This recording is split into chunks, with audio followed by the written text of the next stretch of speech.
Ladies and gentlemen, may I have your attention, please?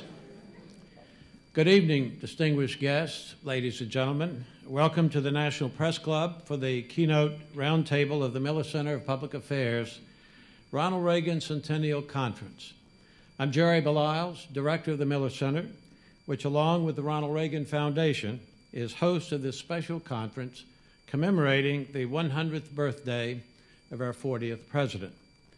I would like to recognize the hard work and dedication of Stuart McLaurin, Executive Director of the Reagan Centennial, and his team, with whom we've had the distinct pleasure of working for the past year.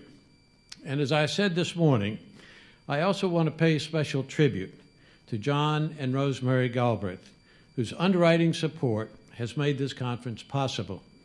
Their commitment to public service has been steadfast throughout the years, and we are grateful for their abiding friendship. At the Miller Center, we focus on the U.S. presidency and on issues of national importance to the governance of this country.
Addresses from the time of President Kennedy to today. On the screen behind me, you can see the Miller Center's extensive page on President Reagan, and you can find the full video of dozens of President Reagan's speeches here and elsewhere on our website. To set the scene for this evening's discussion, we'll play a brief clip of his Berlin Wall speech. A photo from the speech is on our program cover tonight. Let's play the clip.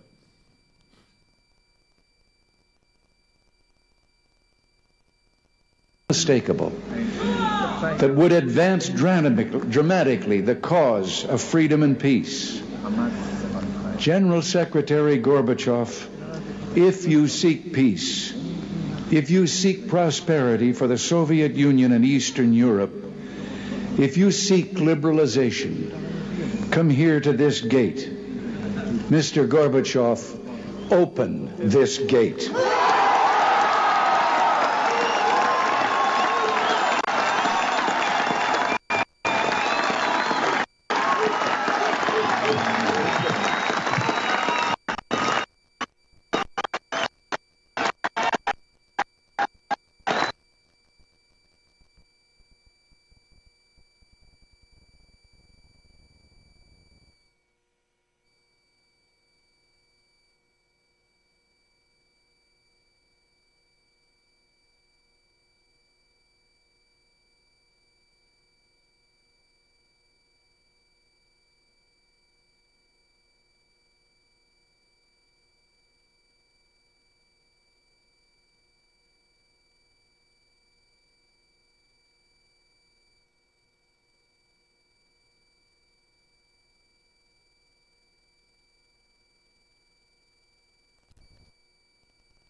including War of Necessity, War of Choice, a memoir of 2 Iraq wars.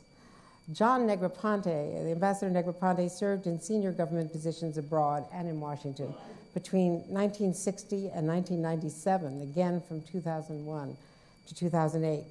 He had been the U.S. Ambassador to Honduras, to Mexico, to the Philippines, the United Nations, and Iraq. He has also served as Deputy National Security Advisor, Deputy Secretary of State, and the first Director of National Intelligence. Since 2009, Ambassador Negroponte has been Vice Chairman of McClarty Associates. And I was thinking, Ambassador, memorably about the Marcos transition as well, with which you were so familiar. John Warner served as United States Senator from Virginia from 1979 to 2009, becoming the second longest-serving U.S. Senator in the history of the Commonwealth of Virginia. His service in the Senate included 3 periods as Chairman of the Armed Services Committee. In 2009, Senator Warner returned as a partner to the law firm of Hogan and Hartson, where he joined as an associate in 1961 and became a partner in 1964. And he hails from the Senate that I covered, most happily, a Senate where legislation was compromised, was effected, and was worked on in a truly bipartisan spirit. Jim Webb has served in a different Senate. No fault of the senators. He currently serves as the senior senator from Virginia. He served previously as Secretary of the Navy from 1987 to 1988 during the Reagan years, as Assistant Secretary of Defense for Reserve Affairs from 1984 to 1987, and counsel to the House Committee on Veteran Affairs from 1977 to 1981. Senator Webb is also a decorated Marine combat veteran, an attorney, an Emmy Award-winning journalist, a filmmaker, and the author of 9 books, all of them far better than anything that any of us have written, I say with apologies to Dr. Haass. Well, the fiction. So, to Ronald Reagan, seeing the Berlin Wall speech, I was just at the Reagan Library, and I recommend the completely expanded library to all of you, students of history. It is an amazing transformation under the direction of Nancy Reagan.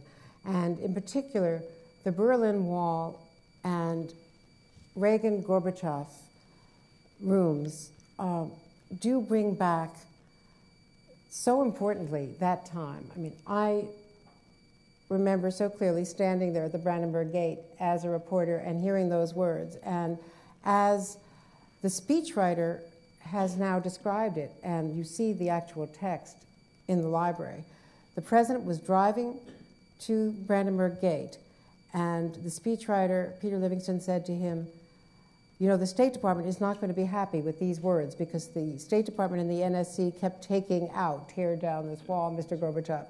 And Ronald Reagan said, well, they are not president, I am the president, or something to that effect. John Negroponte, you worked with him as an ambassador, as Deputy National Security Advisor. This was a man who knew exactly what he wanted to say and worked closely with his speechwriters, and when he had a tough message, he wanted to deliver it. Right, and I think he was an idealist without being an ideologue, and I guess as a career diplomat who was a Cold Warrior, I mean, most of my career was during the Cold War, I guess what really struck me both during and after as I reflected on the Reagan presidency was the faith they had in the idea of democracy and in the idea that ultimately, and freedom, and that it could bring about change. I think many of us were resigned to the Cold War kind of going on forever. It was somewhat of a cynical and a jaded view, and this was a man, and he makes a reference to that, I think, in his Westminster speech about the importance of hope as you approach international affairs. So, you know, I got to say that he had a kind of a faith and an idealism that he was able to relate to the practical reality that he confronted in the world, and he was able to connect the two, and I think we have to commend him for that. Richard Haass, the Westminster speech, in the middle of the Cold War, we went to London, and Ronald Reagan delivered a speech which I think in retrospect may have been the most important speech of his presidency. Debate that, if you will. Tell me I'm wrong about it, or tell me why you think that the Westminster speech did, at the time of huge ferment over the missile deployment of intermediate range missiles in Europe, whether that laid out really a Reagan doctrine that became a rallying cry across Europe. Well, full disclosure, at the time I was in the European Bureau of the State Department. I spent nearly 5 years working in the Reagan administration. And what was so interesting about that speech, and taking a step back about the foreign policy, is that it in some ways captured the competing schools of American foreign policy. There's a ton of literature in my business about realism versus idealism. One school of thought says you ought to focus on the external behavior of states, kind of traditional foreign policy, and the other school says you ought to focus on the internal nature of states. And what was interesting is Ronald Reagan gave the Westminster Speech, which was very much the latter, the internal nature of states, and, if you will, the precursor of tear down this wall, to focus on what the Soviet Union was internally. But at the same time, he was busy negotiating arms control agreements with it, which was right out of the playbook of many of his more traditional predecessors. So I would say that the Westminster Speech captured part of the Reagan foreign policy, but not all of it. And if you look at it, for example, with China, after a fairly rocky beginning, for the next, for say 6 of the 8 years of the Reagan presidency, it was a pretty traditional foreign policy towards China, where the external behavior of China and not allowing Taiwan or human rights issues to totally get in the way of working out a normal or fairly normal day-to-day relationship.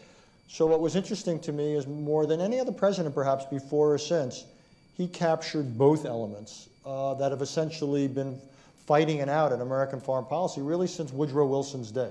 And I think that's part of what makes him so intriguing and interesting and appealing to many Americans. Senator Warner, when you look back at the role of partisan politics on Ronald Reagan's foreign policy, how did the traditional tensions over foreign policy affect, for instance, relations with the Soviets first, and then I wanted to ask you about you and Senator Webb about Central America? Well, may I just say how much I appreciate the opportunity to be here. Thank the University of Virginia, my alma mater, Governor Baliles, who always said he was going to run against me, but you never did.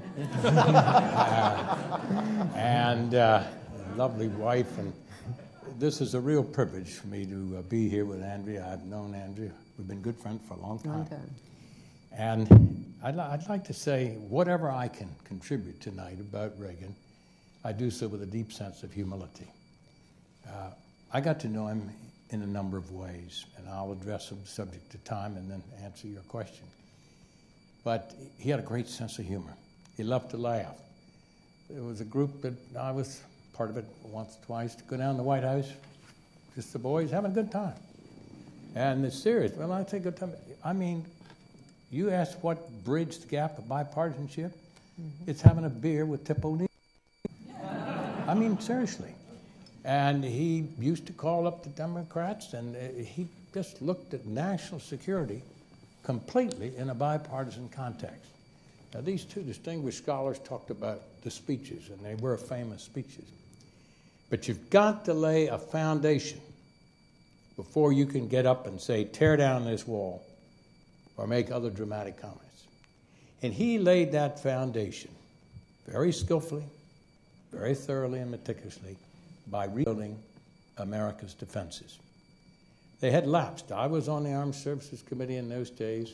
I'm not here to criticize President Carter, but that was the era of the hollow army and a shrinking Navy, and the pay and the benefits were minimal. And right away, he decided, we'll give them the best of equipment, we'll start working on that, but you just can't put out great equipment without the motivation and the commitment in those who wear the uniform to really get in there and utilize that equipment and to respect the commander-in-chief, and he earned that.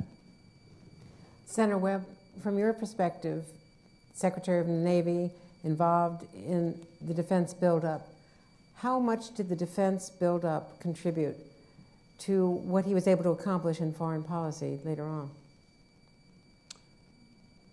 I think a great deal, but first, since Senator Warner and I are both members of the Senate, let me also say that it's great to be with Senator Warner today. I first served on his staff when I was a 25-year-old Marine, when he was Undersecretary and then Secretary of the Navy. He retired me from the Marine Corps. He can come back in 2012 and retire me from the Senate, maybe. But, I know I won't approach your tenure, Senator, but one of the great experiences of my life has been to serve the 2 years with Senator Warner when we were senior and junior senators. And let me start with my view of Ronald Reagan's impact that set the foundation for our foreign policy, because I think that's where we need to begin on this. The country was in an emotional tailspin after the fall of South Vietnam.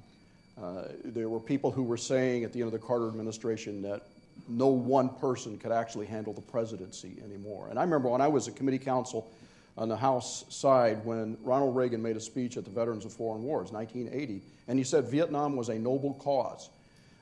He had such a way with symbolic phrases, just like the Berlin Wall speech. He was hounded by a lot of the media after he said that all across the country, but for those of us who had served, that was a very inspirational comment. One sentence, but a very inspirational comment. And when he became president through these symbolic events, he was a master of symbolic leadership, he made the American people believe in themselves again. And that's the starting point for articulating who we are in the world. He made us believe that we could again be the world leader. His foreign policy was essentially focused on the Soviet Union. Even when we talk about China, that was sort of a strategic realpolitik at the time. The Soviet Union had filled a vacuum in Northeast Asia after the fall of Vietnam. They had more than 600 combatant ships in their Pacific fleet at that time. So it was, and backfire bombers and bases in Cam Ranh Bay, Vietnam, first time that ever had warm water ports. So it was strategically important for us to move forward in a different way with China at that time. I think the momentum of that has caused us problems later, but that's for a different administration. So that, plus the commitment to make sure that we had the type of capable military forces and equipment, et cetera, so that the signals that you send internationally mean something, have credibility, were what made us successful during that period. And you know, I don't pretend to have known Ronald Reagan as intimately as everyone else up here. I was happy to be able to bump into him from time to time, but I did know Cap Weinberger intimately. I met with him every day for 4 years. I once figured out that I had walked 1,000 miles between my office and Cap Weinberger's office. And there was a tremendous commitment to what Ronald Reagan was wanting to do in terms of our foreign policy. So all of those pieces came together, I think, in a very successful way when it came to the ultimate demise of the Soviet Union. Can I take 30 seconds? Please. You know, Jim and I have had a long career together. But I, in my last years as chairman, failed to fulfill a goal I had for a long time. I am solely here as a consequence of the generosity of the American people for modest military service in World War II in Korea because of the GI Bill. And that had languished terribly. And when Jim came, I said, Jim, the Democrats are in control now. Take the lead. Chuck Hagel, myself, Frank Lautenberg, we your four horsemen. Let's modernize that GI Bill. Give them enough money to go to Yale, Harvard, and Princeton by a formula we did. To any college or institution of higher learning, which were foreclosed under the existing, and to give it to the spouse if the uniformed person didn't use it, or their children. That's your hallmark of greatness in that United States Senate, among other things, but that was it.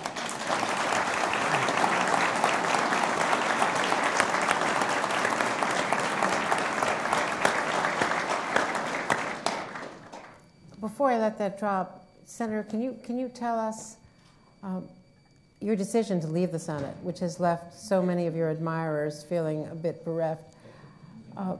Was it because of the current politics, or was it a different kind of personal decision? Look, I'm honored to be in the Senate. I think we've done tremendous things. I've got 2 more years. People tend to forget that because of but this was really my wife and my family and I sitting down and saying, how do we want to spend the next 8 years? And so we've got 2 good years here where I won't be out raising funds and doing other things where we can continue to do, I think, good things for the country. And we talked about the military. I remember going to Guard Post Collier along the DMZ with Ronald Reagan just as the defense budget was being negotiated. And it was obviously a trip to project American power abroad, but it was also a message to Senator Warner, you and the others who were negotiating, Senator Domenici, then at the Budget Committee. There was some 7% increase solution, I think, if my memory serves me. I remember Reagan looking out with these binoculars, and I was the pool reporter standing just behind him. He's looking out over this Potemkin village, propaganda village, with the broadcasts, the blaring loudspeakers, blaring back at the Korean and American soldiers patrolling our side of the DMZ. And someone from below, probably Sam Donaldson, shouted, "Sir, what do you see out there?"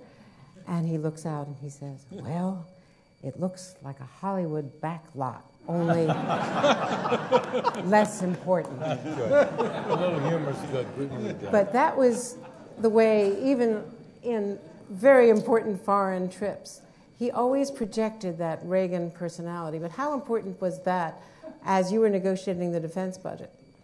Essential. He loved the telephone. He'd invite you down. Let me give you a couple examples. He called up me and Sam Nunn, asked us to come down. Sam was chairman, I was ranking. And he said, "Gentlemen, I have made a decision that I want to sell this brand new system of surveillance aircraft, AWACS, to the Saudi Arabians." And he said, "I think that will engender quite a debate in the Middle East." 1981. 1981. He'd only been in office a short time. But he wanted the eyes and ears of that magnificent system to spread its wings, which the Saudi landmass gave it. And Bill Cohen will all be remembered in the Senate as giving the key speech that brought in the votes to get that program done. So that was the way Reagan reached out. He'd bring the chairman and the ranking down. And he loved politics. I can tell you some stories. I was with him. Remember the flip cards he used to have? I was with him one time, and he had them on the dais like that, and we was getting ready to speak, and the waiter came, hit him, and they all went on the floor. And I jumped down, and he was down on his knees. He was governor at that time, picking up the cards. And I breathed a sigh of relief. I said, "Governor, I'm so glad we got that behind us." He says, "Now the problem begins. I got to get them back in the right order again." But simple, concise messages, as Jim and others have said, delivered from the heart. He won the confidence of the armed forces. He won the confidence of the American people. That was his formula. Ambassador Negroponte, how complicated was Central America? You were ambassador in Honduras for part of this time. It's a region you know deeply. Congress passed amendments forbidding any American aid, and there were issues. There were issues. There were problems. Let me say first, because I didn't at the beginning, by way of introduction, mention the fact that I owe it to Colin Powell that I got to know President Reagan as well as I did, because when Colin, in late 1987, became the National Security Advisor, I became Colin's deputy. So, for me, this was an extraordinary privilege, a Foreign Service officer being the deputy National Security Advisor and getting to brief the president every morning. Thank God he didn't keep the kind of hours that some of the presidents subsequent to him did, like George Bush, George W. be in the office at 7 every morning. But we used to brief President Reagan from 9:30 to 10, which I thought was just right, frankly, very civilized. And we gave him his national security briefing, and as Senator Warner has intimated, we always started with at least 5 minutes worth of jokes, sometimes 10. He kept them stashed away in his desk, and he'd pull them out and read them to us. And absolutely hilarious. But back to Central America for a moment. Here's the problem with Central America. The issues really arose early in the administration. And one of the issues I've always faulted the administration for, the Reagan administration, was that we started these covert action programs to harass the Sandinista government and things like that before he'd ever made a sort of a major speech to the Congress on what our overall policy towards the region should be. It was about 2 years later. So that was one issue. The second was that in the early stage of the Reagan administration, I mean, let's be honest about it, there was a lot of divisiveness within the national security community, and it all sort of only came together, I'd like to think, and I mean, I believe, honestly, in the last couple of years, when Frank Carlucci came over to be the national security advisor, and Colin came over to be his deputy, and Howard Baker as chief of staff. Howard Baker as chief of staff, and then Frank went over to the Pentagon, and one of the incredible things that Colin did, a young, relatively young lieutenant general in the United States Army, he becomes a national security advisor, and what does he do? Every morning at 7 o'clock, he convenes a meeting of the Secretary of State and the Secretary of Defense, and they both come over dutifully every single day. So there was finally sort of a harmony in the last 2 or 3 years that simply didn't exist at the beginning. So believe me, being an ambassador to Central America, as I was during the first 4 years of the Reagan administration, was very, very difficult because there were different signals coming out of every single department of government. And I think that was perhaps when Reagan was at his worst, was when he got divided advice from his national security team. And my last point on this would be to illustrate this would be, it befell me to sort of manage the Panama issue in the last 2 years of his administration. That's when Manuel Noriega was the head of Panama, and we indicted him under some racketeering statute for drug trafficking. And we had the most incredible National Security Council meetings. We must have had 20 of them, 30 of them, I don't know how many.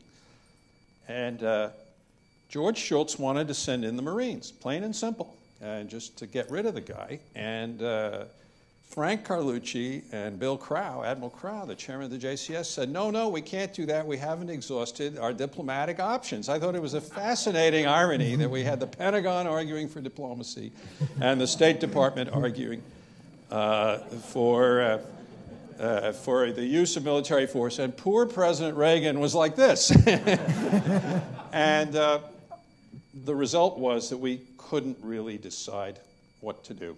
And we left it to the next administration to take care of the problem. But I think it's a vivid illustration of the difficulties he had when he had divided advice from such senior people.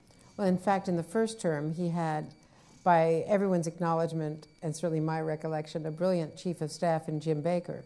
But at the same time, George Shultz, a great Secretary of State, and Cap Weinberger, a controversial defense secretary, were at loggerheads. And Richard, you were at the State Department, and you saw some of that combat. It was a very interesting interagency process where the Secretary of State and the Secretary of Defense essentially did not have diplomatic relations. We'll leave it at that. But breakfasts were interesting. No, the first term, let me talk about some of the issues that came up, because it was a rough time, and some interesting things. Actually, several involved in the Middle East.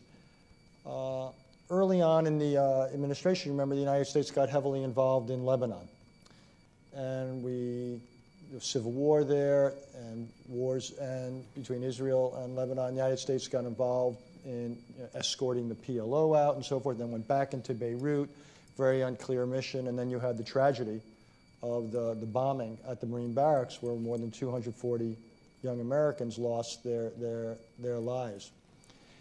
And it really was, in some ways, one of the low points of the foreign policy, and it showed actually it had a profound effect on your friend Colin Powell, my friend Colin Powell, among other people, because about the importance of only deploying our troops, not simply in scale, which was part of the Powell Doctrine, but also when there was a clear military mission that military forces could accomplish. And the mission of our forces in Lebanon was never clear. And it's increasingly they got dug in and they became targets, and the rest, as they say, is not just history, but tragedy. And what was so interesting is I remember one morning I was working at State, Larry Eagleburger, later to become Secretary of State years later in the next administration, and I went over to the White House, and there was tremendous pressure from the Hill and other places for the Marines to leave, for the United States to get out of Lebanon, and we had a White House, an interagency meeting, and the instructions were firm, we were going to stay. So Larry said, okay, Richard, call in all the European ambassadors who we were, because there was also British, French, Italian troops serving. We called them all in, and we said, we're staying. They said, thank you very much. And a few hours later, there was another meeting, and Larry said, we better call them in again, because now we're going. And we had to go through the extraordinarily awkward thing, literally within the same working day, of calling them back in, and we left. And what was so interesting to me then, but also in retrospect, and it's relevant to other situations, to Vietnam, or even now to Afghanistan, to some of the debates where we're using military force, and it's not clear it's working. And what's so interesting to me about President Reagan at the time is he made, I thought, the extraordinarily tough decision to cut our losses. And rather than doubling down, which there was pressure to do, he basically very quickly, against some advice, people said you should never leave under those circumstances, but he couldn't see what the interests were, and he couldn't see how putting in more troops would necessarily make a bad situation better. And he essentially made a very difficult decision to cut our losses, to leave. And I won't say it was costless, because certain people in the Middle East said, these Americans lack staying power. On the other hand, years later I thought about it when I was working for his vice president at the time, but then became president, George Herbert Walker Bush, because it was less than a decade later that the United States was in a position in the Middle East to organize what became the Desert Shield, Desert Storm Coalition. And how quickly we rebounded from that low point. It took 7 years. And it was quite interesting to me that sometimes in foreign policy or in public policy, what you don't do becomes as important as what you do. It's the tough decisions of not to do things, which are often just as difficult as the decision to continue doing things and all that. I thought it was one of the gutsier decisions of his presidency. It was the kind of decision only someone, I think, who almost could distance himself from issues. And I thought Ronald Reagan had that ability to actually put some distance between himself and the emotions of the moment. And in that case, I actually think history will judge it to have been the right thing. Well, taking off from that point, Senator Webb, going forward, we had, of course, the assassination of Anwar Sadat and the rise to power of Hosni Mubarak. And what we're seeing now, after 3 decades of a strong ally in almost every way in terms of U.S. policy, is an evolution and a transformation in the region. And we don't know where it's going next. But how did those years in the Middle East set the stage for what has ensued, if at all? Well, the first thing that I think we need to say is we don't know how the situation in Egypt is going to turn out. I mean, I remember just before the invasion of Iraq, I was doing an interview on CNN, and I was very opposed to the idea of our invasion of Iraq in 2003, and I said in 2002, just remember the last time we did this, in this region, we traded the Shah of Iran for the Ayatollah Khomeini. This was a number of years ago. So the situation in Egypt is so evolutionary right now that I'm not sure I want to make a prediction on it. But I'd like to do 2 things and then say something about Egypt, because I think Richard just made an extremely valuable comment that I actually have thought about a lot myself for a number of years. With the decision of Reagan to not double down in Beirut. Just from my own personal history, I was invited to come into the Reagan administration when he first became president. I was counsel on the House Veterans Committee. I declined.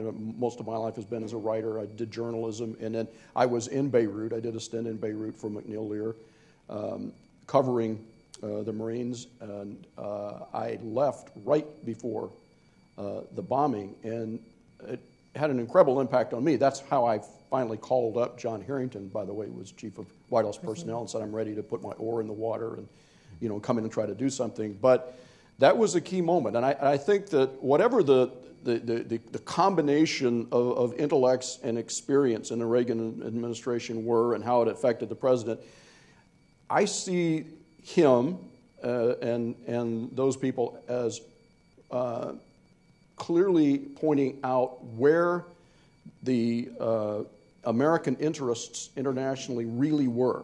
The situation in the Middle East was best dealt with from a distance once this happened. You can address the issues of international terrorism without getting your forces involved. And the situation in Beirut on the ground was, the mission was unclear, but let's remember the reason we went in there was to separate the warring factions at the time, and we put forces from 4 different countries in there, the British, the Italians, the French, and the Americans. The mission at that time was, quote, visibility. Separate the warring factions, just be there as a visible presence. And I can remember when I got there as a journalist, I had many friends from my time in the Marine Corps who were there in the battalion. And they were getting shot at every day. And they kept trying to say, now, Jim, this looks like a war. It's not a war. This is visibility. They weren't even getting combat action ribbons when they were taking a lot of incoming rounds.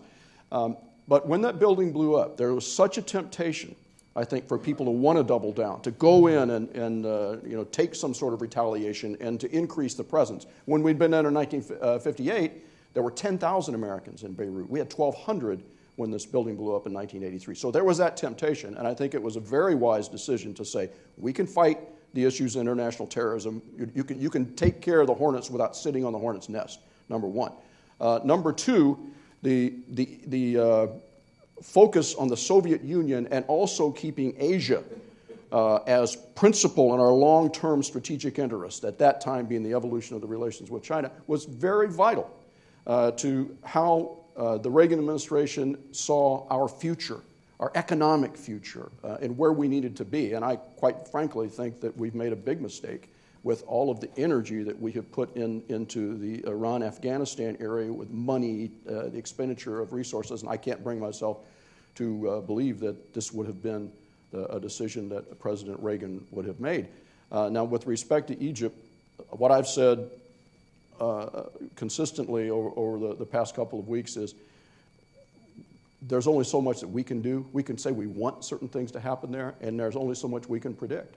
And I believe that we are just going to have to watch this as it evolves. Too many people kind of tend to think this is, people try to find their own model for what this really is, and we don't know what the historical model is, so I don't think it would be appropriate for me to try to predict.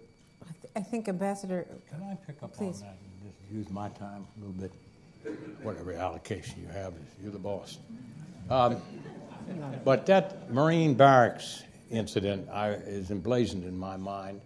Both Jim and I, of course, Marines, as was George Shultz, and that was why he wanted to send the troops in, I'll bet you. And I bet he told you he wanted Marines, too. It brings back a side of Ronald Reagan was personal, and I always remember this so well.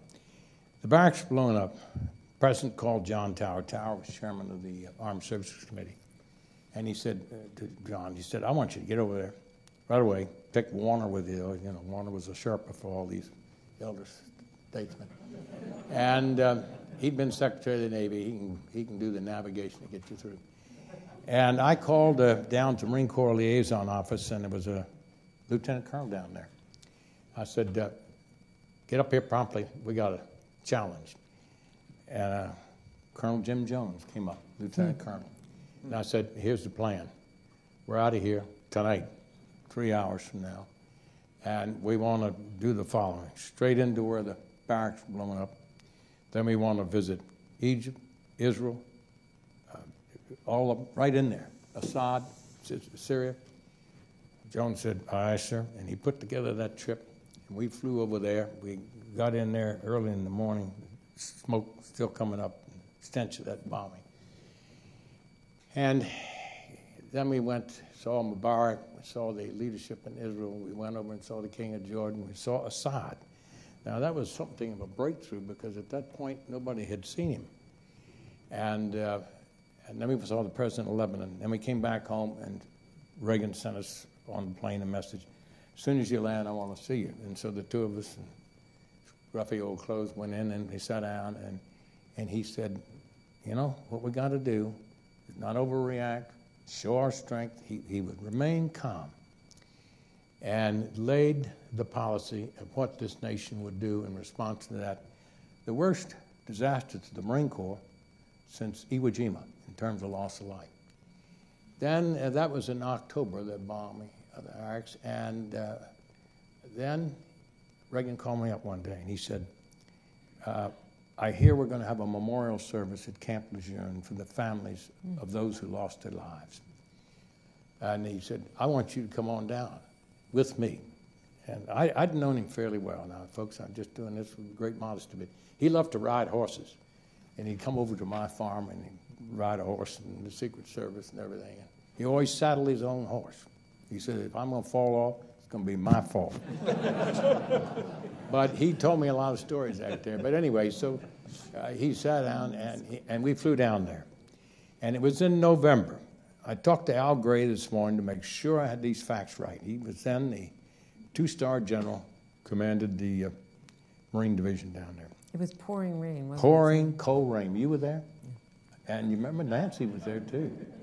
And there was 1,000 people or so gathered down there. Well, I'm delighted. Now, you check my facts and give me your You've got the lead here. Well, anyway, what I remember is I was discreetly standing back as he gave his remarks and the ceremony went on. And he sat down and he beckoned. I went over and he said, you know, I want to change my plans. We're not going back right away. I want to talk to every one of these family members and their children. Now, the reason I bring that up is because presidents have to handle grief, incredible grief. And that was certainly a chapter in American history. He handled a challenger. He knew how to deal with people. And I remember that night I breathed a sigh of relief, got on Air Force One. I went back and sat down next to Jim Jones, who's been a very valued friend in all these many years, all the way through Commandant of the Marine Corps, NATO commander, you name it, National Security Advisor. And we were there. I think we were having a beer for sure. And the aide came back and said, the president wants to see you, Senator Warren. I said, okay. So I went up, and he's sitting there all by himself. I don't know, Nancy was somewhere, maybe resting, because it had been a long, wet day out in that rain. He said, sit down, we're going to have dinner. And there was no, what do you want to eat? We're going to have dinner. I didn't say anything, and we started talking. Pretty soon the waiter came in, and he had a pizza as big as a bicycle tire. It flopped down over the plate, and the crust was about that thick. And I like a little pizza with a slim crust, but man, he went through that just like this. He said, you know, that general impressed me. He knew the name of every one of those widows and family and everything. I'm really impressed. So fast forwarding, it was about 4 years later, called me up one day and he said, look here, we're looking for a new commandant. You remember that general? I said, yes, sir. What do you think of him? And I gave a very good up check. I knew Al Gray. Al Gray became commandant of the Marine Corps. And he sat there, and he's very humble about that, and took care of the president, and he saw every one of those family members. Well, you know, the same thing happened in Fort Tell Campbell, us Kentucky. your version of that day. Did I get it about right? You got it perfectly right. I didn't get the pizza, but... Were you on the back of the plane? But the fact is... I should have sent you a beer anyway. I mean... At least. You owe me a beer. You know, the president's ability to relate to people and to be comforter in chief. Yep. Fort Campbell, Kentucky, Marine Expeditionary Force coming back for Christmas break from the Middle East, plane crash in Newfoundland, and I know. And they all were based in Fort Campbell. But there was a downside to that. Ambassador Negroponte and Richard, maybe you can fill in the gaps here, because the staff, the National Security Council staff, would try to keep families of the hostages in Lebanon away from him. Richard, you're nodding, so help me out, because they knew that if he personalized the plight of those hostages as he would at the beginning of every briefing in the morning, tell me about the hostages. And then you had national security teams taking what they interpreted to be the commander-in-chief's desires. And that's really how we evolved into the hostage crisis, Iran-Contra. Iran-Contra. Yeah, that was obviously, that was arguably the greatest foreign policy failure, and is also a national security process failure. As the commission that came along afterwards with Brent Scowcroft and others essentially argued, though in some ways it then led to some of the positive reforms that characterized the last couple of years. But yeah, I think the people got too close to the issue and lost perspective of it. And even though the president argued what he argued, from his point of view, it was never trading arms for hostages. For a lot of other observers, it looked otherwise. And I think, you could argue it was a failure of process, a failure of discipline organizationally, and so forth. People lost control of some of the arms that should have been there to help make decision-making got operational. Again, it's the kind of case you teach at the Kennedy School. But also, there's an argument for not to get too close. There's a certain advantage to a degree of distraction when you make foreign policy and competing trade-offs. American foreign policy tends to get into trouble when specific issues get too big. And I think historians may argue that after 9/11, too much of American foreign policy was seen through the lens of counterterrorism and so forth, and that became a kind of a lens for American foreign policy, which was somewhat distorting. And one would probably argue that the hostages, in that sense, became somewhat distorting. And that's where, again, process and staff are so important. The purpose of process and staff, in a funny sort of way, is to protect presidents. And it's not to let the president off the hook. It's not to blame others. But there's something to be said for procedure. There's something to be said for kinds of decision-making and rigor and bringing in people who are questioning the assumptions and come in and question the policies on a periodic basis. And the system essentially failed, and the president got hurt by it. John Negroponte, do you think that that those lessons learned from the Tower Commission, what Brent Scowcroft and John Tower did, have been indelibly learned? Has the structure and the system changed? Well, nothing is ever indelibly learned.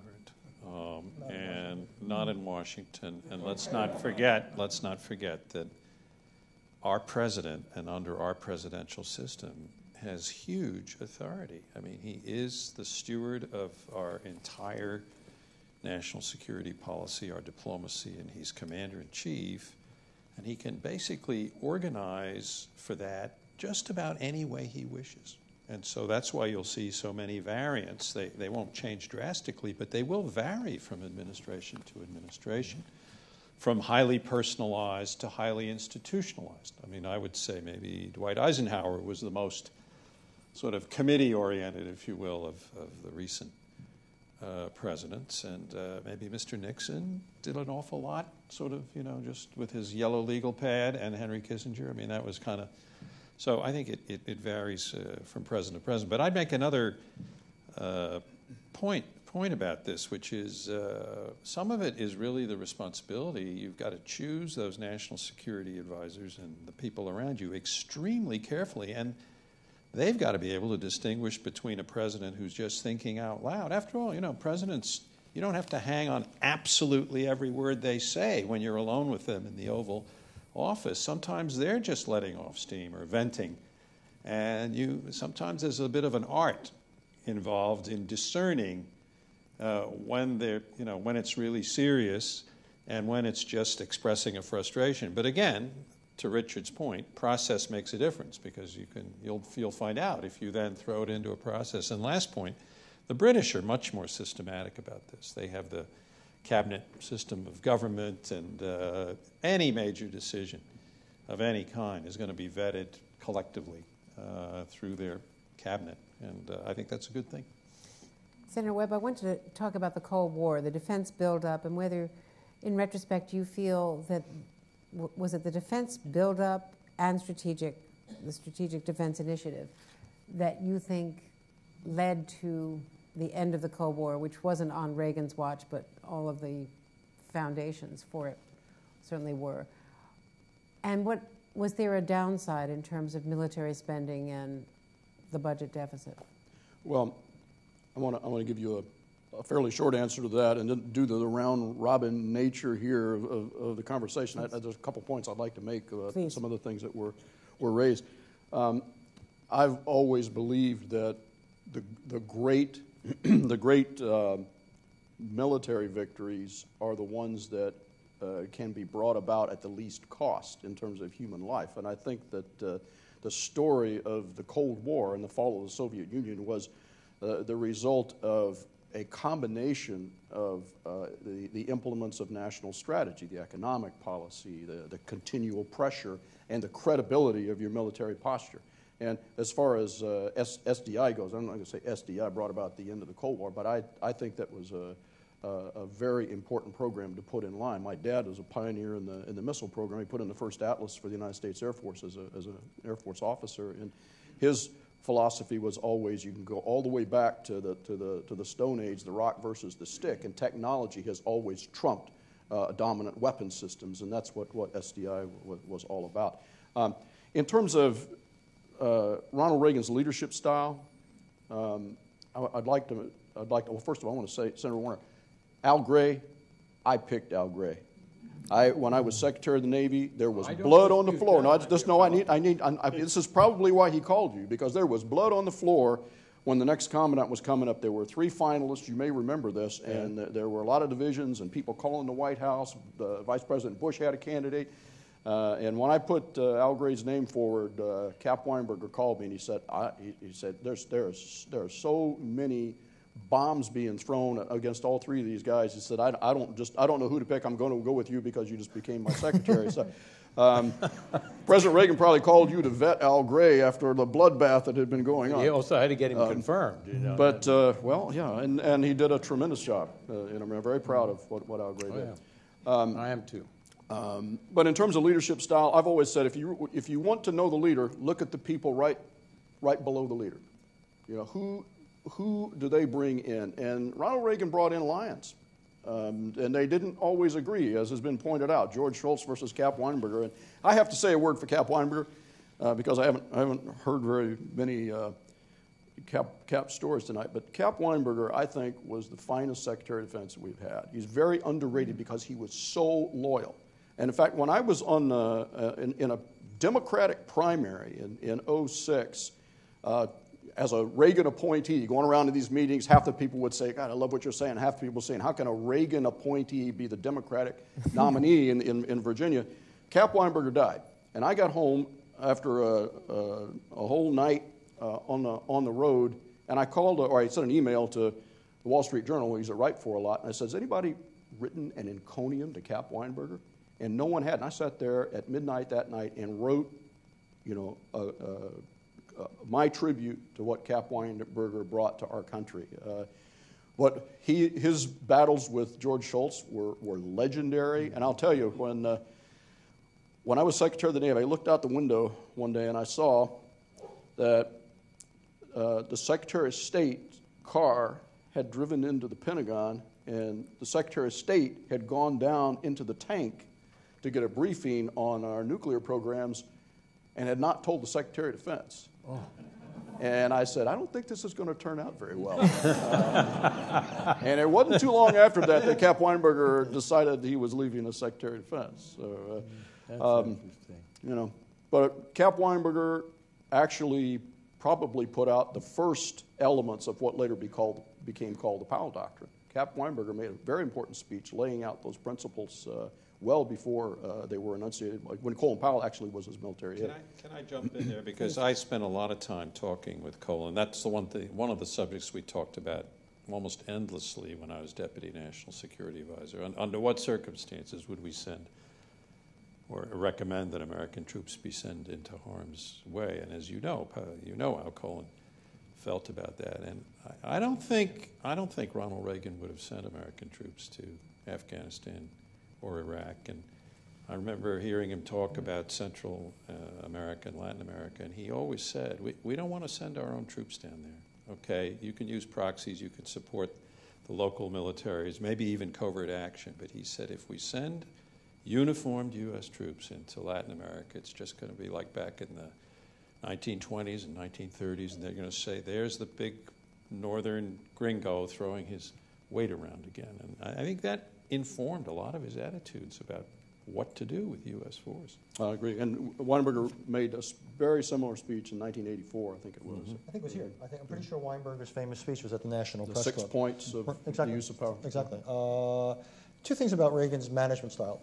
I'm pretty sure it was Fortune magazine that did a cover early on in the presidency extolling Reagan's sort of slightly hands-off management style. And several years later, at the time of Iran-Contra, ran a second cover coming out at 180 degrees difference.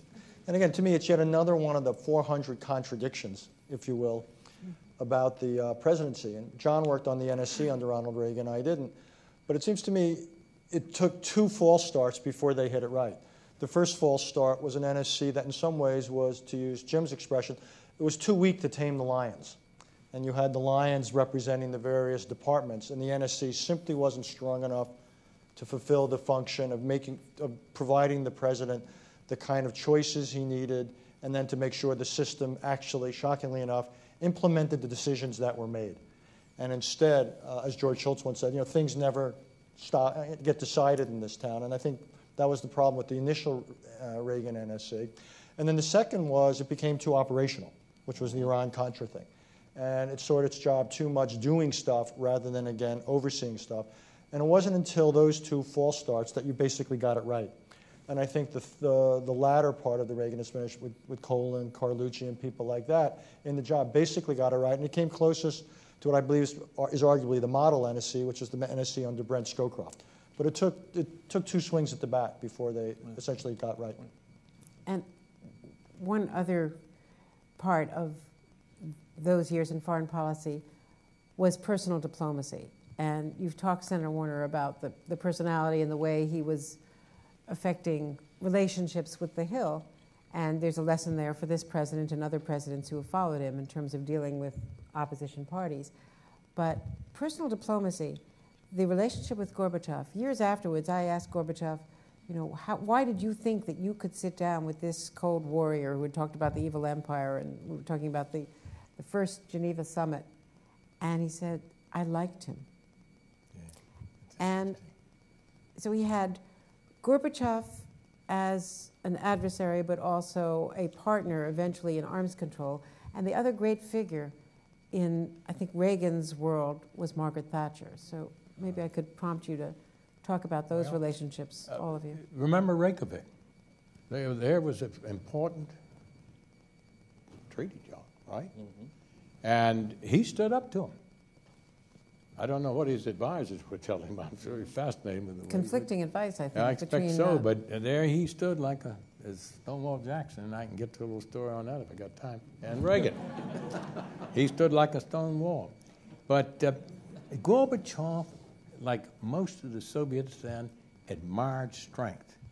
I had an opportunity to negotiate the Incident at Sea Agreement in 71, 72, shuttling back and forth to Moscow in the height of the Cold War. And what they really wanted to do is to get more knowledge about our Navy. And I said to the Secretary, let's share it. And I showed them, in many respects, what we had. And that laid the foundation for deciding we're going to have an agreement so that we're not going to have the ships and aircraft collide into each other. And then turn right around, and a short time after, well, as a matter of fact, I signed the agreement one day in Moscow, and the next day Brezhnev and Nixon signed an agreement. I mean, the Russians understood peace through strength. That was his doctrine, and I'll end there. It worked. Well, we used to pester him, how come you haven't met with these Soviet leaders? First it was Brezhnev, and then Andropov, and then Chernenko. And at one point he said in frustration, well, they all keep dying on me. But finally along came Gorbachev. Yeah, but along comes Gorbachev. You have the breakthrough meeting in Geneva. I got to the NSC in November of '87, and Gorbachev was just about to come to Washington in December, I think, late November, early December of '87 for another meeting with Reagan. And I think that's when when Gorbachev had published Perestroika, and Reagan read it. We gave it to him, and he complained a bit. He groused a bit. He said, "You've given me too much homework," because he didn't like it. He took whatever you gave him to read. He really made a good faith effort to read it, because he figured, well, they gave me this assignment, I better do it. But he read Perestroika, and after that, I felt that whenever anybody said something critical about Gorbachev, Reagan would actually come to Gorbachev's defense and say, "He's my friend." I remember hearing him once saying, "He's my friend." It's interesting. Well, at a panel we had last night, Ed Meese recalled that with Gorbachev at that first summit in Geneva, there was this unscripted but carefully choreographed time for them to go one-on-one, and they spent so much time that it surprised the aides, and they finally came back, and they had thought, because things were going so badly at the staff levels, that there would be no outcome of that summit. But they had agreed, just in conversation, to 2 more summits, the Moscow summit and the Washington summit. The 2 leaders agreed to it and shocked the whole team in coming out, Richard, and coming back as they circled the grounds on that cold day. It was a November day in Geneva, and said, and we've agreed he'll come to Washington and we'll go to Moscow. So that personal diplomacy really did matter. It mattered. Probably You're not skeptical. not as much as people think. But it was Reagan's good fortune to have Gorbachev become the leader of the Soviet Union at the time. And historians will be arguing till the end of time exactly what accounts for the demise of the Soviet Union, when it happened and how it happened. Because it happened stunningly fast. And I can't remember anyone who really predicted it from the intelligence community on. It was one of those givens that was almost too much a part of the superstructure of international life to imagine life without it. And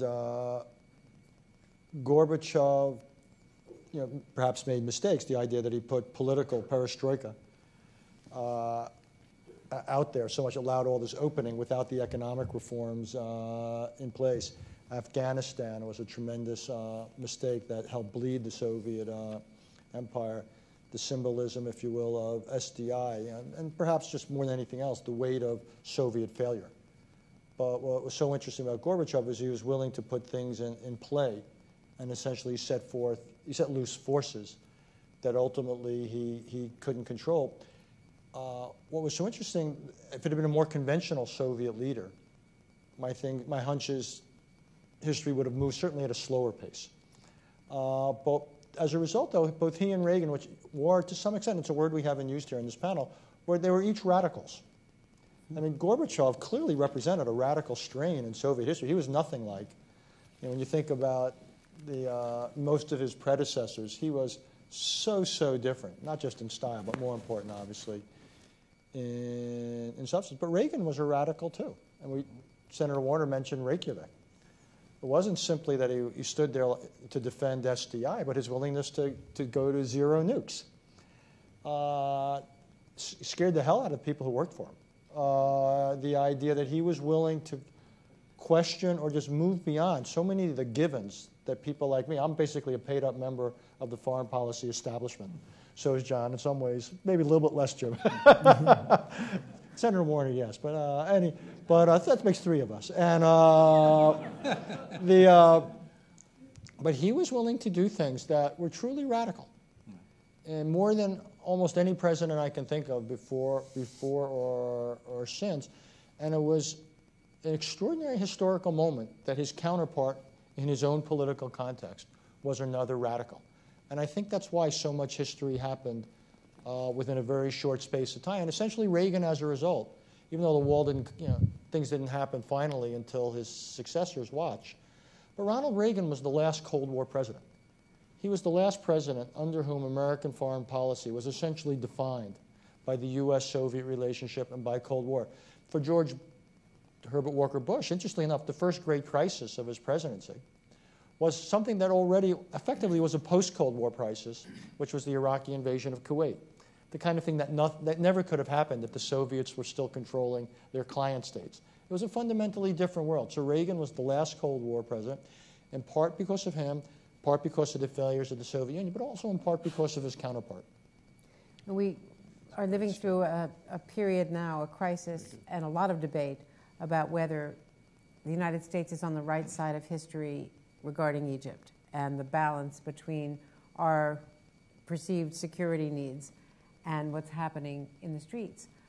Senator Webb, where do you think, or how do you think that Ronald Reagan contributed to the growth of global democracy and some of the strains that we saw with the George W. Bush inaugural speech, the second inaugural speech, and some of the other well, I think attempts if you go by back American presidents to support democratic movements?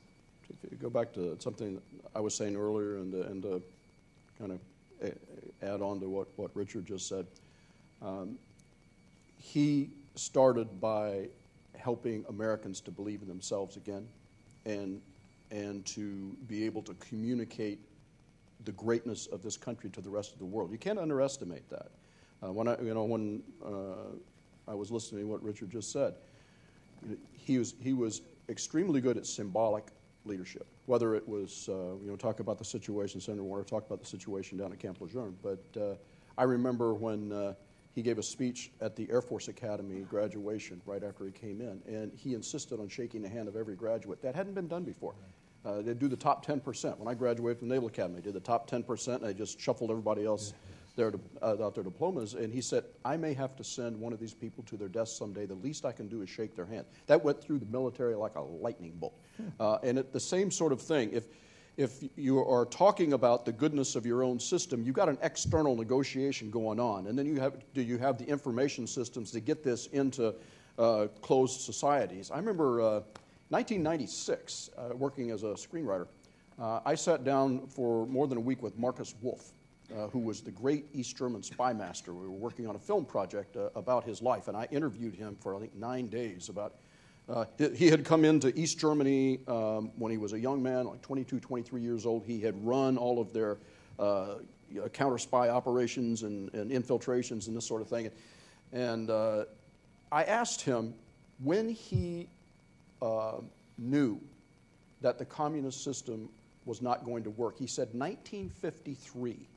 And this is a guy who stayed with that system all the way. He said, no, he gave me a specific example. He said when in East Germany they had a worker strike and they had to bring Soviet troops in to put it down, he said, I knew that our people were not with us with this system of government.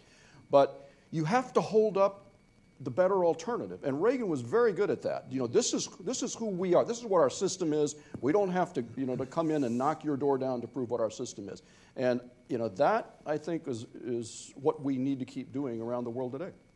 Well, because we've now talked for an hour and a half, and we haven't just mentioned once, maybe it came up earlier today, what I think, and people overseas told me, was Reagan's most important foreign policy move early on in his presidency, which was the way he handled the PATCO strike. And the air traffic goes. More foreigners told me they took their cues from the fact of how he did that than anything else. It wasn't a foreign policy speech. It was a domestic political action. It's an important lesson, which is sometimes the most important foreign policies are not something that come out of the State Department or the Pentagon, but it's foreign policy by example, by demonstration, for better and for worse, how you deal with a domestic labor dispute, or we've paid a price in recent years for our mishandling of our economy or for our mishandling of Hurricane Katrina. But the PATCO demonstration by Ronald Reagan actually, probably as much as any dollar spent on defense, I actually think sent a message that is a different style of leadership. And people extrapolated from that into what could be expected. And that matters, because then that got processed into their own behavior. And it's an important insight, Richard. But one part of that Mies shared, that Ed Mies shared as well, was that Ronald Reagan famously did not like to fire anyone, hated to fire anyone, did not enjoy these personnel decisions. And so the way they handled that was for him to say, you have 24 or 48 hours to come back to work. And if you do not come back to work, you have then forfeited your job. So he put the onus on the air traffic controllers to either come back, or it was their decision. But you're absolutely right from my observation as well. That sent a signal, not only an economic signal here in the United States, and it really transformed the union experience. It was the beginning of a trajectory in terms of union membership, but it also was seen abroad. And in that regard, Senator Warner, Margaret Thatcher, oh yes, her impact on Ronald Reagan, he had a partner there. And at the time, early on, and Brian Mulrooney might be able to share more tomorrow in one of these conversations, Pierre Trudeau, as you recall, was the Canadian Prime Minister initially, and it was, and also Mitterrand in France. So it was really the two of them standing up within what was then the G7 on INF deployment and a range of other issues. Margaret Thatcher and Ronald Reagan, he found his soulmate in her in terms of foreign policy. Again, strength and commitment. I remember one day, I'm trying to get it more precise, but I can get the line right. We had something on the Senate floor, and it was hung up. And there have been amendments and votes going back and forth, and it had an impact on Great Britain. And she called President Reagan, and he told me this later, and told me and a group of us that were down there seeing him on the problem. He said, Prime Minister called me up, and this is what she said. Ronnie, I'm watching television, and some of your senators are getting a little wobbly. Stiffen them up. And bang, down went the phone. Well, Reagan liked that challenge, you know. Here's a woman telling him what to do. But they really admired each other and enjoyed a warm companionship. What more can I say, or anyone else? It was a beautiful relationship, and what a tower of strength. And I've had the privilege through the years, again, of seeing her and meeting her, and she's a stimulating figure. Wonderful record.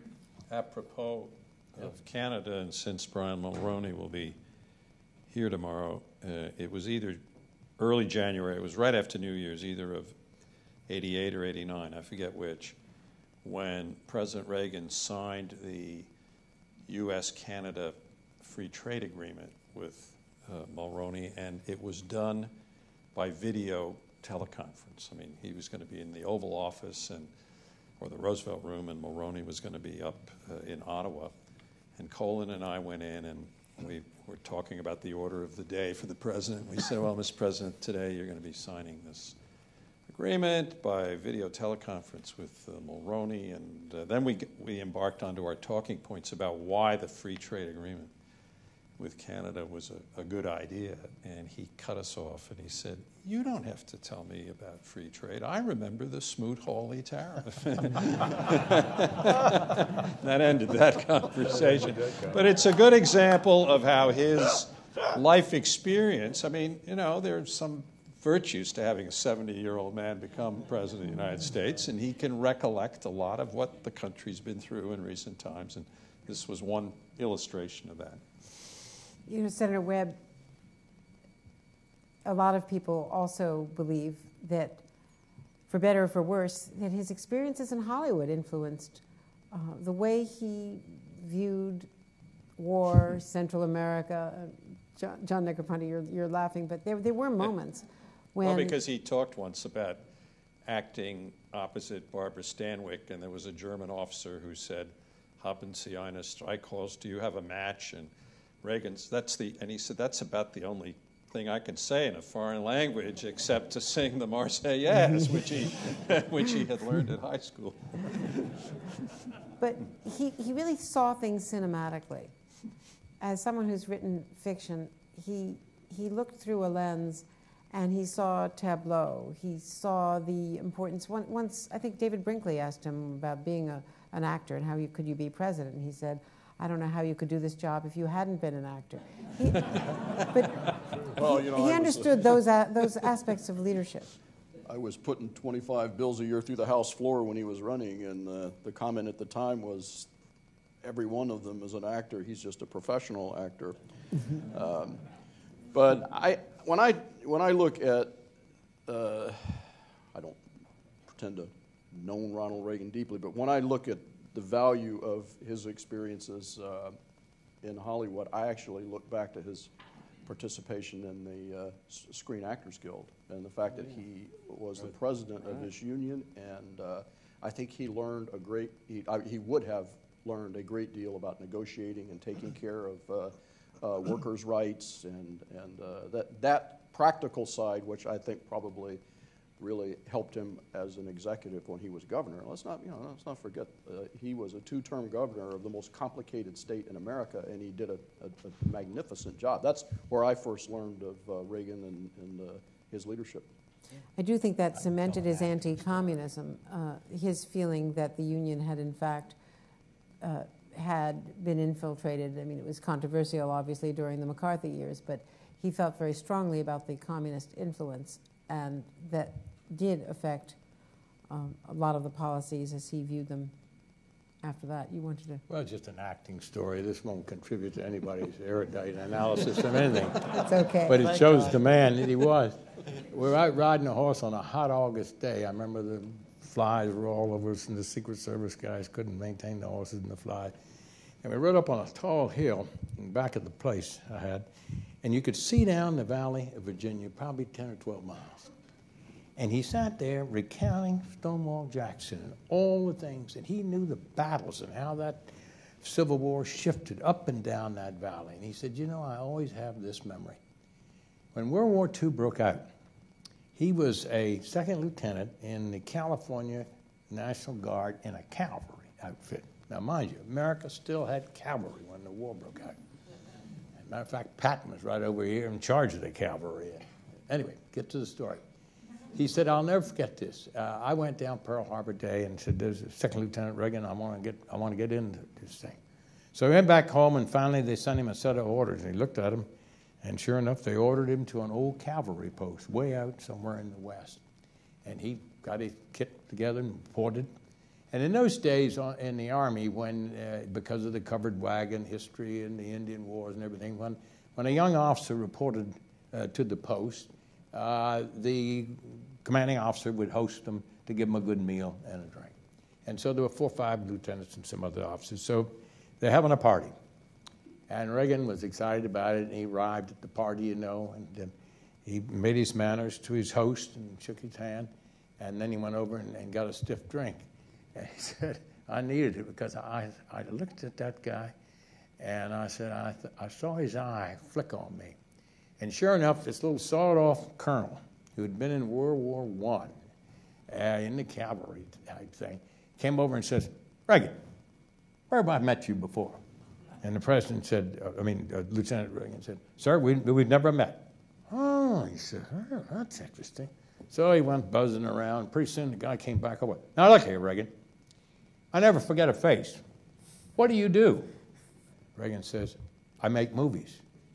Make movies. Oh, yes, he said. Oh, yes. He said, you made that movie called Brother Rat, which demeaned the Virginia Military Institute. And Reagan pointed down the valley of Virginia in Lexington.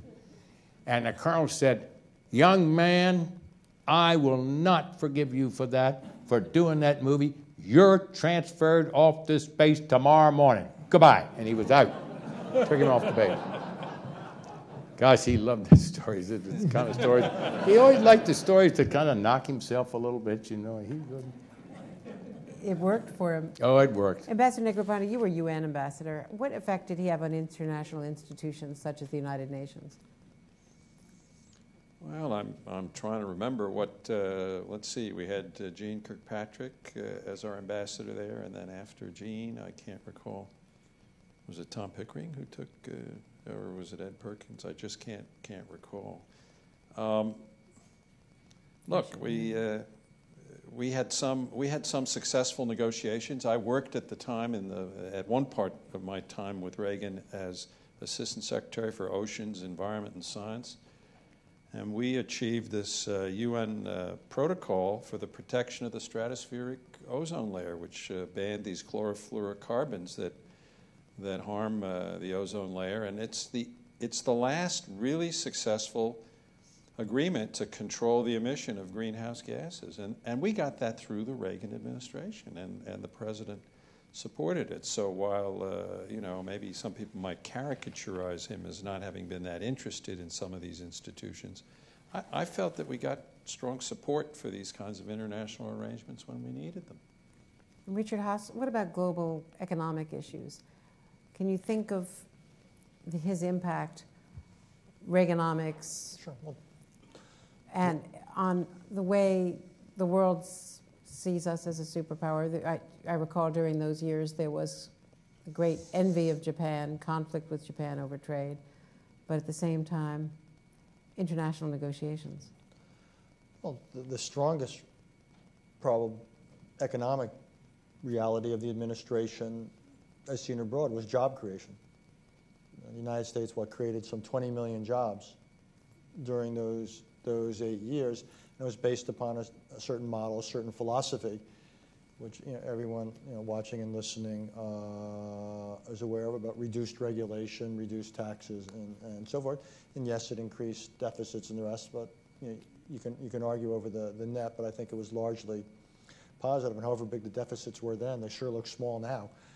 We would give a lot to only have deficits of that scale. But I think it did a lot for, in that sense, the American competitive model. History is about, we talked before about the importance of personal relationship. The other thing history is also about is the competition of ideas. And Ronald Reagan represented, as did Margaret Thatcher, very comfortably a free market idea and embraced it and did not run away from it. And in the competition with the Soviet Union, with communism, I think the dynamism of the American economy in those years was in some ways the most important international economic policy of the administration. You asked John about international institutions. There wasn't enthusiasm in the abstract for international institutions, the UN, the IMF, the World Bank, and the others. On the other hand, we did participate in various international schemes. If I remember correctly, I think it was early on in the 80s with Mexico, putting together a large international package. There's, in other areas in arms control, there were agreements. This was in the diplomatic realm. One of the last things the administration did was establish the relationship, the dialogue with the PLO. Again, one of the words I keep coming back to were contradictions. So even though there was a kind of opposition at the abstract level to a lot of institutions and traditional approaches to diplomacy, in the day-to-day, in a funny sort of way, there was more practicality. The G7 formed during the Reagan administration. But I think, again, the most important thing economically was the demonstration of the vitality of this economy. And it led to sort of our ability, which continued until about 2008, to run around the world preaching certain values about free markets, the so-called Washington Consensus and all that. And a lot of that came out of the Reagan-Thatcher moment, if you will, in international relations. Was there a sense then that foreign policy would truly be bipartisan? Senator Webb, if you can recall, and any of you, whether there were brutal fights over budgets, Central America deficits, also. Central America. Yeah. But with the exclusion of Central America, when it came to East-West relations with the Soviets and the Chinese, was there a sense of bipartisanship from the Senate? Let me take a little different tack on that, because when you mentioned China and Japan and the dynamic from this administration, I think that there were, in terms of bipartisanship, I didn't see a lot of bipartisanship back then. People were still recovering from the Vietnam War and some of this other stuff. On the larger issues, I think there probably were. But in terms of policies that were put into play during the Reagan administration, I think that there were some innovative policies that were caused by the strategic realities at the moment, which we did not adjust later on. For instance, the situation with China is a classic example. We had a strategic reality at the time because of the Soviet Union that we opened up our commerce and our investment to the point that we became vulnerable after the Soviet Union fell. I mean, we're still vulnerable today with having basically overinvested and lost our leverage over our own national policy. With respect to Japan, one of the things that we forget is that we allowed between 1985 and 1988 the value of the dollar to go from 240 yen to 120. Got cut in half in 3 years because we started this policy of financing our national debt through T-bills or through the investment of Japan and then China. That made us even more vulnerable. And actually, I was in Japan in 1989 as a guest of their government. I met with Minister Kuroda, who was the Vice Minister of MITI, their Ministry of International Trade and Industry, and I asked him, what do you think about this? We cut the price of your oil in half because we buy oil with dollars. And he said, actually, we don't want to embarrass Secretary Baker, but we will never understand why you did it. You just cut the price of our oil from 4% of our GNP to 1.5% of our GNP. You gave us all these billions of dollars to invest in Southeast Asia, and now you're complaining. One quick word. Reagan had the benefit of the old Senate that I joined as a young man in 1979, when the committee chairmen were all powerful, both in the House and in the Senate. You could identify about a dozen senators in the United States Senate, Republicans and Democrats, and when they said, either as chairman or ranking member, we're going to do this, you did it. And the same thing in the House. And that's why his friendship with Tip O'Neill, his friendship with the seniors in our Tower, Dole, Goldwater, Dole, people like that. Boy, that's the way he got the business done. I wanted to open this up to questions. They have term limits, and you got to do all these things. Some of the biggest battles were not between Democrats and Republicans, but between Republicans and Republicans. If you think about the end of the Reagan administration in 1987, 1988, and the Republican ultimate primaries that George Bush, his vice president, ultimately won, I remember one of the principal debates at the time was over the wisdom of the INF agreement. And every single Republican candidate except George Herbert Walker Bush was to the right of Ronald Reagan, opposing this as a sellout, as unnecessary or ill-advised arms control, and so forth. So you were already seeing the splits, if you will, on the Republican right, much more. So most of the support was coming from the Democrats and John Warner Republicans, who are increasingly, were already in the process of becoming an endangered species. But it was very interesting that how Ronald Reagan was outflanked by, literally on the right, by everyone but his own vice president at the time. And we want to save a few minutes for audience questions. We've got a wealth of experience up here, so please, I'm not sure with the lights in my eyes whether we have microphones being passed. Is in the back, somebody has a mic. There are some mics, so please. We've got people who will come and, yes, right there, sir. There's a hand right there. Why don't you repeat it with the microphone? President Reagan was famous for his phrase, trust but verify. I've heard it used since. Any comments on that, any reaction to that as a theme of the Reagan foreign policy, trust but verify? Well, one word, it was his hallmark. And it stood there. That was an icon in his policy, but I'll yield to the... Well, and I think he was also trying to explain his shift from evil empire to coming to some sort of accommodation and saying, well, I'm not some kind of sucker here. I'm going to trust but verify. And right. I think it was actually kind of a practical statement about how he was going to approach dealing with them on these different arrangements. And it probably also was his way of dealing with that wing of the Republican Party right. that Richard just raised, that was so suspicious of any dealings with the Soviets. We have another question on this side. Yes, sir, right up here. Let's bring a microphone up to the front row, and then we'll go back here. Thank you. A question for Senator Warner. Senator, when you were the Secretary of the Navy and Jim Webb was recovering from his wounds in Vietnam, I was a young lieutenant in the Navy flying A-7s. I got out of the Navy in 1979 because by that time the morale in the military across the board, all services, had plunged to what may have been an all-time low. Ronald Reagan came in and very decisively addressed not just the need to restore the physical side of the military through procurement programs, but he also had a very effective way of dealing with the morale side. And there was an event that even preceded the one that Jim Webb spoke to out at the Air Force Academy, and I think it preceded the PATCO event as well. It was a ceremony that I think you may recall at the Pentagon, the award of a Medal of Honor to an Army sergeant. Do you recall that? Yeah, I think the guy was Spanish. Benavides? Benavides. Pretty good memory for an old rascal. This is very impressive. But I think that you've got to remember, and we started our conversation on, and I mentioned you have to lay a foundation to make these dramatic speeches. And that foundation was peace through strength. That foundation was new equipment, and as I mentioned, it was raising the morale of the armed forces.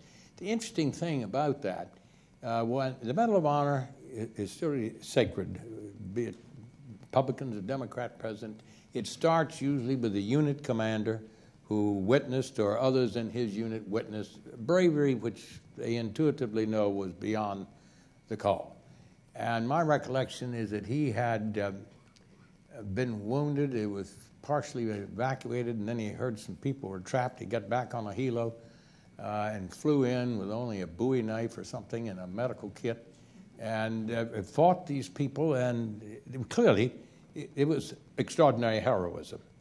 And the medal was recommended by, I think, Special Operation Forces in those days, Ranger or whatever, and it worked its way up, and it got stuck in the committee of, each service has a board that reviews their, Jim, you remember that, Board of Medals, and anyway, and Reagan hadn't been in office, I think, more than a month or two, and he decided, there's the case. Somebody brought it to his attention.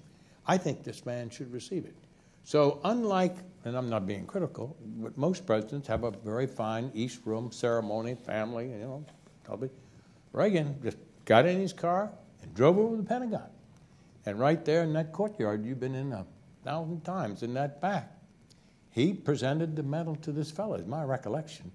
If anybody's got a better one, raise your hand. But anyway, it was the symbolism that I will get out of the president's house and go to where you get the orders as issued by me as Commander-in-Chief to follow through. And I'll go to your territory, and the medal was presented there. Do you remember the facts? Is that about correct? All right. I might speak a moment to the larger issue, because I don't think a lot of people today understand in what bad shape our military was in by 1979. And you're talking about the Navy. The Navy had gone, when I was commissioned in 1968, the Navy had 930 ships. By 1979, they had 479 combatants. And they had picked up, the Vietnam drawdown had occurred, but they had picked up the Indian Ocean commitments, the Persian Gulf commitments, and among my peers, who had been in probably, I was commissioned in 1968, so I've been in 11 years, the slogan was make commander and get your divorce, because you're going to go to sea for 4 years. And these carrier deployments were 140 days without seeing land. Yeah. I had one of my best friends was on a 210-day deployment with 1 8-day stop in Perth, Australia, and we were burning out our good people. It's a good example. And the leadership of coming in and saying this is valuable, when I mentioned his VFW speech, but then the determination to rebuild the military personnel-wise, but also hardware-wise, cannot be underestimated in terms of the value that put into the demise of people who wished us ill. But Jim, the symbolism of going to the Pentagon to do it rather than over in the old office, that just went all through the ranks. And that was the beginning of the build-up. At the same time, as our questioner said, of the equipment, you got to have the morale, and that was a tremendous morale boost. Do we have time for one final question? Or? Yes, in the back. Thank you. Henry Now, George Washington University. I don't mean this to be critical, but let me put it out there and see how you react. I mean, it's been suggested that the early Reagan cabinet and staff was badly divided and sort of served the president poorly, and that it only came together in the later years. Yet the fact is that all of the transformative policies of the Reagan administration were in fact developed and passed in the first term of the Reagan administration. It was mentioned this afternoon, Judge Clark, when he was the director of the National Security Council in 1982 and 1983, issued 100 NSDDs, laying out all of the policies that were subsequently implemented with respect to the Soviet Union, with respect to Afghanistan, the Contras, the works. So I'm just wondering if maybe we needed a representative from that early NSC or that early White House staff to kind of give us a little bit better balance of the picture. Well, from my own perspective, the so-called troika in the White House could occasionally be messy and dysfunctional. We as reporters loved it because between Baker, Deaver, and Meese, you had 3 separate staffs, and so the leaking was wonderful. It was just that's a great job. It was. You could always play one group off against another. It was terrific.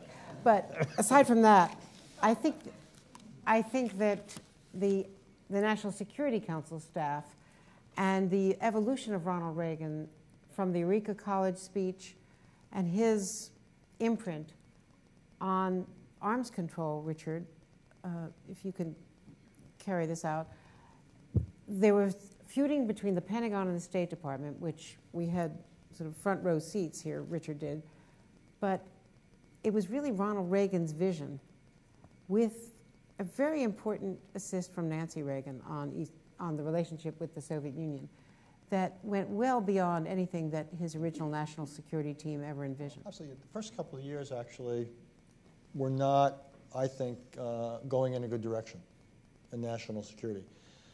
The U.S.-China relationship nearly went off the rails.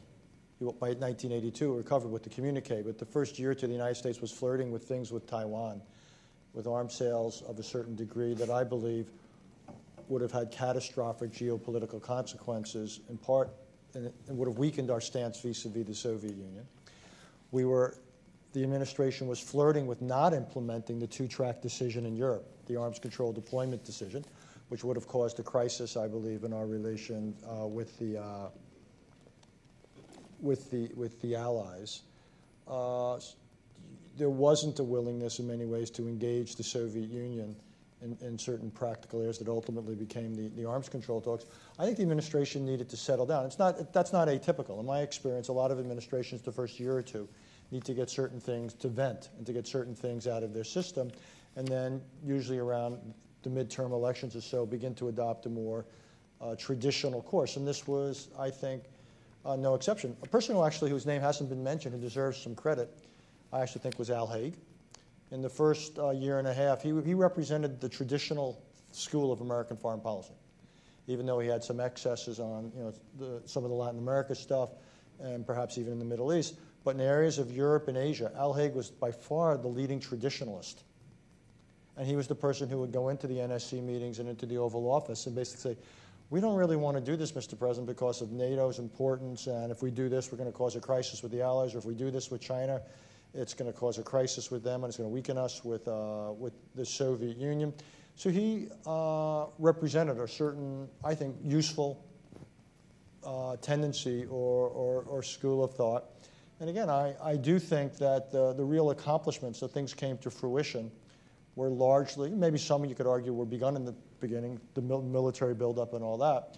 But I believe actually the better balancing, if you will, of what was said publicly and what was negotiated privately, and the idealism and the practicalism, I actually think came together much better in the, with the exception of Iran-Contra, came together better in the second term. And we should point out that barely 9 weeks after he became president was the horrible event of 30 years ago, March 30th, the assassination attempt. We now know from all of the evidence in the history that he was much more grievously wounded than any of us knew at the time. He rallied through his remarkable personality, his physical strength, the fact that he was a physically strong man going into that crisis, had worked out all the time, throughout his life, and survived it to come to a joint session of Congress. So he never had the 100 days.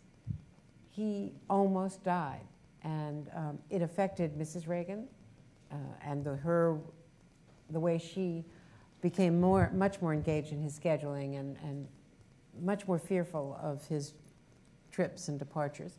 But it also had the only good benefit of elevating him politically, because he was a hero when he came into that congressional chamber. Could I ask you a question? Please. Do you know, I think all across America, this 100th birthday has been acknowledged and brought back memories and history.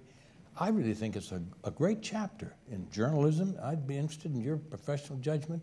The citizens have responded, this symposium, other universities are supplying. I just think it's magnificent. Now, what's your view? Well, it's been an extraordinary experience for me, especially going to Simi Valley last weekend and seeing many of the speeches. I've read the Reagan diaries and realized through many of his writings, the love letters to Nancy Reagan, that book that was issued. He was a brilliant writer, a very talented,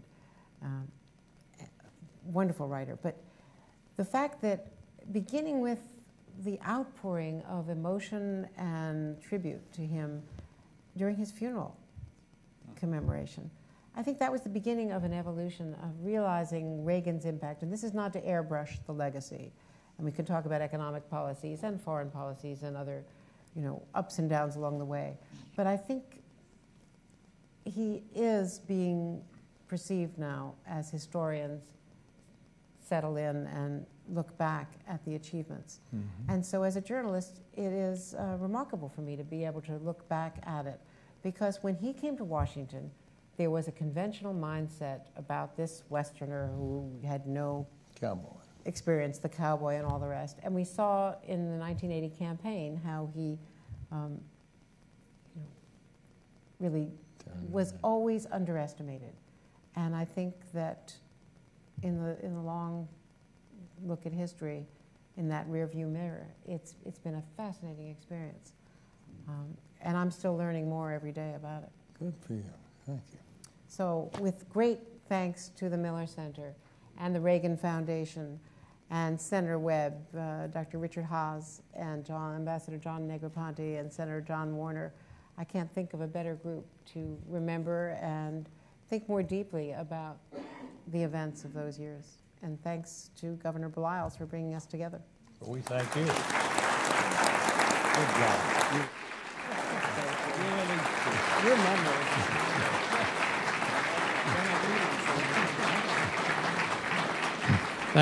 Thank you, Andrea, and thanks to our distinguished panel for sharing your insights and experiences at the highest levels of foreign policy making in this country.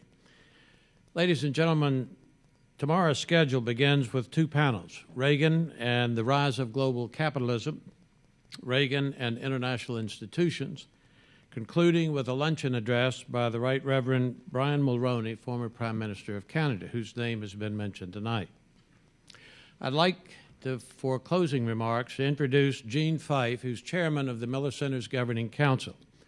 I will tell you that Gene Fife was the prime mover and supporter of the Miller Center's National Commission on the War Powers of the President and the Congress, a report that was co-chaired by former Secretaries of State Jim Baker and Warren Christopher, that was the subject of hearings before the House and the Senate, and is the subject of considerable discussion even today in this city. Gene is a former partner at Goldman Sachs, who established and managed that firm's banking presence in San Francisco and London during the 1980s and 1990s. He's now a founding principal of Audit Capital, LLC, a private equity firm established in Charlottesville, Virginia. He serves as a non-executive chairman of Eclipses Corporation and as a board member of Caterpillar Incorporated. He's also a wonderful friend and an invaluable source of advice and counsel for all that goes on at the Miller Center. For closing remarks, Gene Fife.